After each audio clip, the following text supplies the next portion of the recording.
ಚಿಕ್ಕಬಳ್ಳಾಪುರ ಜಿಲ್ಲೆಯ ಗೌರಿಬಿದನೂರು ವ್ಯಾಪ್ತಿಯ ಮಂಚೇನಹಳ್ಳಿ ತಾಲೂಕಿನ ಬಿಸಲಹಳ್ಳಿಯಲ್ಲಿ ಲೈನ್ ದುರಸ್ತಿ ಪಡಿಸುವ ವೇಳೆ ವಿದ್ಯುತ್ ಪ್ರವಹಿಸಿ ಕಂಬದಲ್ಲಿಯೇ ನೇತಾಡಿದ ಘಟನೆ ನಡೆದಿದೆ.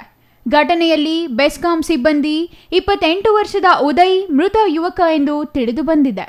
ಮೂಲತಃ ಉದಯ್ ಚಿತ್ರದುರ್ಗ ಕಡೆಯವರು ಎಂದು ತಿಳಿದು ಬಂದಿದ್ದು, ಮಂಚೇನಹಳ್ಳಿ ವ್ಯಾಪ್ತಿಯಲ್ಲಿ ಲೈನ್ಮನ್ ಆಗಿ ಕರ್ತವ್ಯ ನಿರ್ವಹಿಸುತ್ತಿದ್ದರು.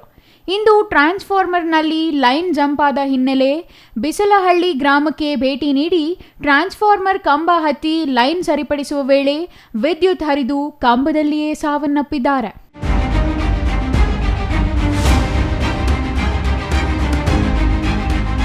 ಇಂದು ಬೆಳಗ್ಗೆ ಸುಮಾರು 10:30 ಸಮಯದಲ್ಲಿ ದುರಂತ ಸಂಭವಿಸಿದ್ದು, ಈವರೆಗೂ ಬೆಸ್ಕಾಂ ಅಧಿಕಾರಿಗಳು, ಪೊಲೀಸರು ಸ್ಥಳಕ್ಕೆ ಬಾರದಿರುವುದು ಸ್ಥಳೀಯರ ಆಕ್ರೋಶಕ್ಕೆ ಕಾರಣವಾಗಿದೆ. ಘಟನೆಯ ಬಗ್ಗೆ ಬೆಸ್ಕಾಂ ಹಾಗೂ ಪೊಲೀಸರಿಗೆ ಮಾಹಿತಿ ನೀಡಿ ಗಂಟೆಯಾದರೂ ಸ್ಥಳಕ್ಕೆ ಭೇಟಿ ನೀಡಿಲ್ಲ ಎಂದು ಸ್ಥಳೀಯರು ಆಕ್ರೋಶ ವ್ಯಕ್ತಪಡಿಸಿದ್ದಾರೆ.